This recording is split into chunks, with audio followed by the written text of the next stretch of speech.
자, 이번에는 개체군 진화의 원리에 대한 이야기 이렇게 개체군의 진화의 원리. 자, 우선 너희들 개체군이라는 말 자체 기억하겠지? 기억하고 있을 거야. 개체군은 뭐야? 동종의 집단을 개체군이라고 불러. 동일종의 집단. 자, 그러면 이 집단이 진화하는 원리에 대해서 한번 생각을 해보자는 진화 원리. 자, 그래서 첫 번째로 나오는 게 뭐냐면 용어적으로 봤을 때 우선 기억만 해봐. 유전자 풀하고 대립 유전자의 빈도라는 용어가 나오거든. 우선 유전자 풀이라는 건 한 개체군, 한 집단이 있잖아.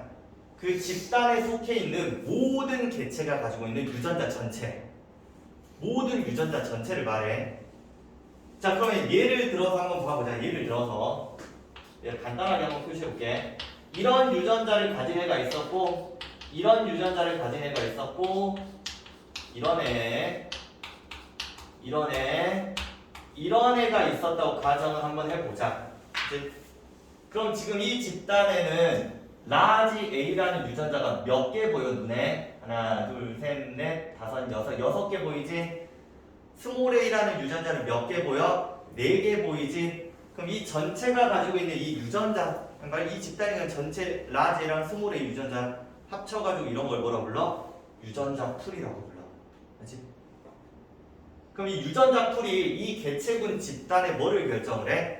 특징을 결정하는 거야. 특징. 그치? 어떤 유전자를 얼만큼 갖고 있냐에 따라서 특징이 좀 달라지거든. 유전자마다 독특한 특징이 있으니까. 자, 두 번째는 대립 유전자 빈도. 개체군에서 이 집단에서 특정 대립 유전자가 차지하는 비율이야. 특정 대립 유전자가 차지하는 비율. 자, 예를 들어서 이걸로 한번 표현을 한번 해보자. 라지 A라는 대립 유전자가 차지하는 비율을 구해볼 거야. 그걸 라지 A의 빈도라고 해요. 빈도. 자, 한번 봐봅시다. 여기. 자, 지금 전체적인 유전자 개수가 몇 개 있냐면 10개 있다고 볼 수 있거든. 10개.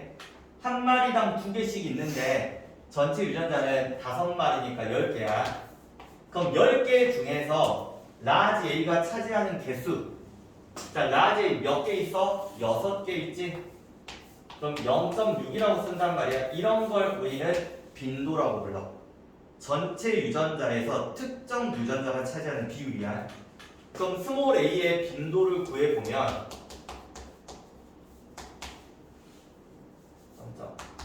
10개 중에서 4개로 나올걸? 0.4. 그래서 라지 a의 빈도랑 스몰 a의 빈도를 합치면 몇이야? 1. 이런 식으로 나와요. 그렇지?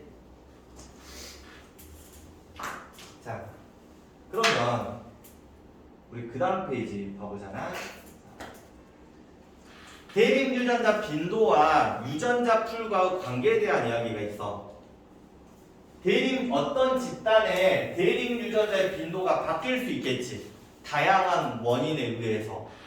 예를 들어서 이 집단 안으로 이런 애가 갑자기 들어와 버렸대. 그럼 전체적인 A의 비율은 어때? 바뀔 수 있겠지. 라지 A랑 스몰 A의 비율이. 그치? 그래서 이런 식으로 해가지고 대립 유전자의 빈도가 바뀔 수 있거든. 바뀌면 전체적인 유전자 구성이 어때? 풀이 바뀌어버려. 그러면 우리는 뭐가 일어났다? 진화가 일어났다고 봐. 너희들 이 진화라는 걸 정말 큰 관점에서 보잖아. 그러면 새로운 종이 탄생을 해. 그걸 진화라고 봐요. 그치? 근데 조금 좁은 관점에서 보잖아. 그 집단의 유전자의 빈도가 조금 바뀌잖아. 그러면 그걸 뭐라 불러? 진화라고 부르는 거야. 진화. 그럼 유전자의 빈도가 계속 변하잖아. 그러면 그것들이 계속 쌓이겠지. 쌓이다가 어느 순간에는 아예 뭐야? 특정 유전자만 가질 수 있잖아. 아예 차이가 많이 나버려. 그러면 이 집단과 이 집단의 특징의 차이가 엄청 커져버리거든. 그러면 얘는 독특한 새로운 종으로 바뀌어버리는 거야. 그래서 예를 들어서 여기 첫 번째 세대 보시면 라지 A랑 스몰 A의 빈도가 지금 구해보면 0.5하고 0.5로 나온단 말이야. 그 다음 얘들이 자식들을 낳았을 거 아니야. 그 다음 세대를 봤더니 유전자 빈도가 0.7하고 0.3이야. 그 다음 세대를 봤더니 1대 0이야. 그럼 계속 뭐가 일어난 거야? 진화. 계속 조금씩 바뀌는 거야.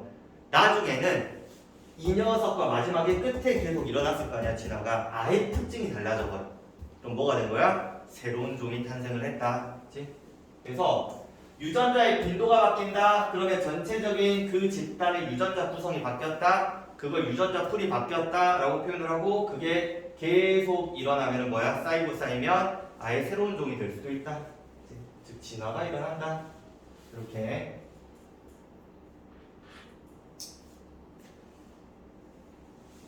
자, 그러면 유전자 풀을 변화시키는 요인이 있을 거 아니야. 유전자 풀을 변화시킨다는 말은 그 집단의 유전자 구성을 바꿔버린다는 말이지. 그럼 유전자 구성이 바뀌면은 뭐가 일어난다고? 진화가 일어난다고 했잖아. 그럼 유전자 풀의 변화 요인을 우리는 뭐라 부를 수도 있어? 진화를 일으키는 요인이라고 볼 수도 있겠네. 유전자 풀이 바뀌면 진화가 일어날 거니까. 자, 그럼 유전자 풀을 바꾸는 원인 4가지를 지금부터 배울 거야. 요인. 자, 첫 번째가 뭐야? 돌연변이야. 돌연변이. 자, 그림으로 먼저 한 번만 봐볼게. 자, 어떤 개체군 집단이 있었는데 여기에 모든 개체들이 다 무슨 유전자만 가져? 라지 A 유전자만 가지고 있었어. 그럼 얘들이 교배를 하면 자식들도 무슨 유전자만 가져? 실제 라지 A만 계속 가질 거야, 원래는. 그치? 그런데 어느 날 이 유전자에 돌연변이가 발생을 한 거야.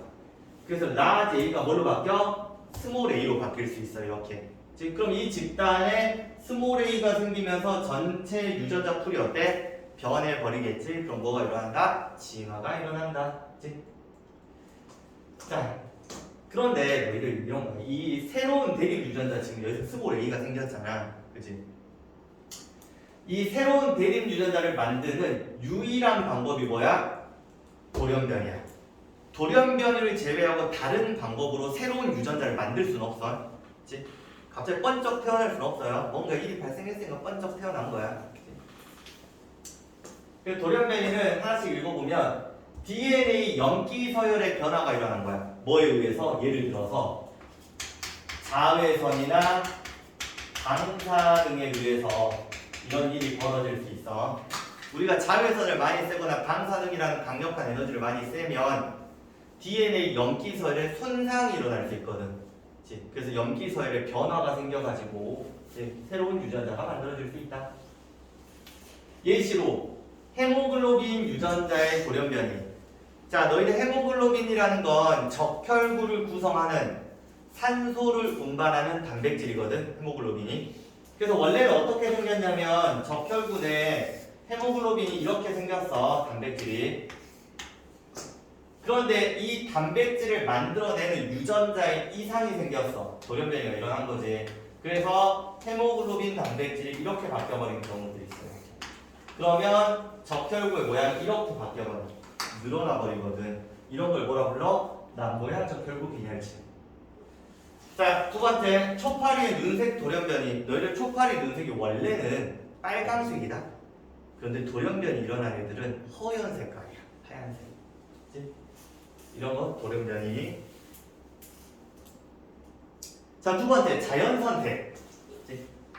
이거 우리 아까 했던 거네.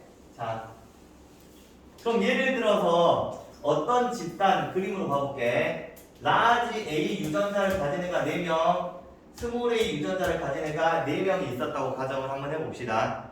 그러면 라지 A는 그들만의 특징이 있었고 스몰 A는 그들만의 특징이 있었을 거 아니야. 근데 어떤 환경이 딱 있어서 그 환경에 스몰 A가 살아남기가 조금 좋았나 봐. 그치? 라지 A라는 특징은 살아남기가 좀 불편했던 것 같아. 그럼 라지 A는 다 죽어버리겠지. 스몰 A만 살아남겠네. 그러면 전체적인 집단의 유전자 풀이 어때? 바뀌지? 진화가 일어난 거야. 그치? 이런 그림이 뭐야? 자연선택 그림이야. 그래서 변이가 있는 개체군에서 자연선택이 발생한다. 즉 변이가 있다는 말은 각각 개체들이 어때? 다르다는 말이야. 서로 다른 특징을 가지고 있는 애들이 있었어. 거기서 생존에 유리한 형질을 가지고 있는 애가 살아남는 거야. 대표 예시로 딱정벌레 개체군에서 자연선택. 너희들 딱정벌레 색깔이 누런색도 있고 검은색도 있거든. 누렁이도 있고 검은색도. 그냥 이렇게 보자. 밝은색 딱정벌레가 있고 어두운 딱정벌레가 있다고 가정을 한번 해볼게. 자, 어느 날 과거, 예를 들어 뭐 산업혁명이 일어났대. 그럼 그 당시에 매연이 굉장히 많았을 거란 말이야. 그럼 주변이 어때? 굉장히 어두웠겠지. 그럼 얘는 포식자한테 걸려 안 걸려? 안 걸리겠지. 근데 얘는 잘 걸려. 그럼 얘의 개체수는 감소하고 얘는 살아남으니까 늘어나겠지. 자연에 의해 얘가 선택된 거야. 그치? 이런 게 뭐 딱정벌레 자연선택. 그치? 뭐 무한자 나무벌레 개체군에서 자연선택. 이런 것도 너희들 책 보시면 책 그림으로 좀 이야기를 해드릴게요. 자, 이 무한자 나무벌레라는 게 있어. 알지? 자, 그럼 이 녀석들은 풍선덩굴 또는 모감주 나무 안에 있는 종자를 먹고 산단 말이야. 그럼 위치적으로 봤을 때 이 풍선덩굴에 있는 종자가 조금 더 안에 있고 모감주 나무 안에 있는 종자는 조금 얕은 곳에 있다고 생각하시면 돼. 그럼 여기서는 이게 주둥아리가 어때? 짧은 애도 살아남지. 근데 얘는 주둥아리가 어떤 애만? 긴 애가 살아남겠지. 그치? 그래서 이게 자연선택 된다는 거야. 상황에 따라서. 딱히 뭐 중요한 이야기는 아니고. 자, 세 번째. 유전적 부동이라는 게 있어요. 이제 유전적 부동. 자, 이 유전적 부동이라는 건 우연한 사건이라는 말이야. 우연한 사건. 그치? 우연하게도 어떤 사건이 발생해. 예를 들어 우리가 생각하는 우연한 사건은 뭐가 있냐면 갑자기 산불이 난 거야. 갑자기 지진이 생긴 거야. 그럼 예를 들어 생각을 해봐. 우리가 여기 있었어. 여기에 갑자기 지진이 일어났대. 그러면 우리들 중 누군가 살아남겠지. 누군가 죽겠지. 랜덤 아니야? 그치? 내가 살아남지 너희들이 살아남지 그건 아무도 알 수가 없어. 그치? 한마디로 여러 개체군들이 몇 마리들이 있었는데 우연한 사건으로 누군가는 다 죽어버린 거야. 그럼 살아남은 녀석들이 뭐가 되겠어? 새로운 집단이 되겠지. 그치? 그럼 유전자 배치 자체가 어때? 유전자 풀 자체가 조금은 변했겠지. 그치? 뭐 이런 거를 유전적 부동이라고 해요. 그래서 우연한 사건으로 개체군에서 특정 대립 유전자의 빈도가 급격히 증가할 수도 있고 급격히 감소할 수도 있어. 이런 걸 유전적 부동이라고 한다. 그럼 유전적 부동이라는 건 개체군의 크기가 작을수록 효과가 커. 한마디로 집단이 여기에 4명이 있었대. 여기에 4,000명이 있었어. 누가 효과가 크다고? 4명 있을 때. 왜? 얘는 한 명만 죽어버려도 전체적인 빈도 변화가 크거든. 그치? 얘는 한 명이 죽었어. 예를 들어서 그냥. 그럼 전체적인 빈도 변화가 그렇게 크지 않거든. 그치? 약간 이런 느낌이라고 생각하면 돼. 개체군 크기가 작으면 작을수록 그 효과가 조금 더 큽니다. 자, 그림으로 보면 이렇게 나와. 여기에 라지 A 4개가 있었고 스몰 A 4개가 있었거든. 근데 우연한 사건으로 누가 살아남았어? 라지 A가. 정말 우연하게도. 맞지? 그러면 유전자 풀이 바뀝니다. 자, 그런데 이 유전적 부동에 예시가 2가지가 나오거든. 첫 번째 병목 효과라는 게 있고 두 번째 창시절 효과라는 게 있어. 너희들 병목 효과라는 건 말 그대로 이 병목 그림하고 좀 비슷한 상황이라는 말인데 여기에 뭐 이런 유전자를 가진 애도 있고 이런 애를 갖고 뭐 여러 명 있었겠지 집단에.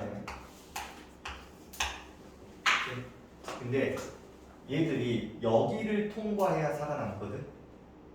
누가 통과할지는 아무도 몰라. 한마디로 여기에 불이 났어. 그러면 모두 살아남을 수는 없잖아. 이 좁은 공간에 쥐꼬리만치 몇 명만 살아남을 거야. 근데 여기로 라지 A가 갈지 스몰 A가 갈지 나는 알 수가 없어요. 근데 라지 A가 만약에 많이 됐을 때 살아남았어. 그럼 얘들이 새로운 집단이 되는 거야. 그치? 자, 그럼 병목 효과의 특징은 뭐냐면 기존에 있던 모집단은 사라져. 기존에 있던 집단은 다 죽어버리거든. 살아남은 애들이 뭐가 돼? 새로운 집단이 되는 거야. 그치? 자, 그래서 기존 모집단은 사라지고 새로운 집단만 생존을 한다라는 특징을 가지고 있다. 지금 하나씩 처음부터 읽어보면 가뭄홍수, 산불, 질병, 지진과 같은 우연한 사건으로 개체군의 크기가 급격히 감소를 해요. 살아남은 개체군의 유전자 빈도가 이전과 크게 달라. 그치? 자, 그러면은 병목 효과라고 부른다. 창시제 효과도 봐보자. 개체군에서 일부 개체가 우연히 새로운 지역으로 떨어져 나와. 자, 무슨 말이냐? 예를 들어서 이렇게 집단이 있었는데 우연하게도 여기가 대륙이 분리가 됐대. 그치? 그럼 우연하게도 얘들만 떨어져 나왔네. 우연히도. 그치? 그럼 얘들이 뭐야? 새로운 집단이 되는 거야. 그래서 떨어져 나온 집단의 유전자 풀이 기존 개체군하고는 많이 달라야 돼. 그래야 유전적 부동이 일어났다고 보는 거야. 새로운 지역으로 떨어져 나온 개체의 수가 적을수록 효과가 크다. 집단이 작을수록 효과가 큽니다. 기존 모집단하고 새로운 집단이 모두 생존을 한다. 이런 걸 창시제 효과라고 부른다. 자, 마지막 유전자 흐름이라는 게 있습니다. 자, 읽어보시면 개체군 사이에라고 합니다. 개체군 사이. 이주가 발생을 했을 때 대립 유전자가 유입되거나 유출되는 현상이다. 유전자 흐름이 발생하면 개체군 사이의 유전적 차이가 감소한다. 그냥 말만 들으면 이게 무슨 말인가 싶단 말이야. 그치? 그래서 내가 이제 그림으로 조금만 설명을 해주자면,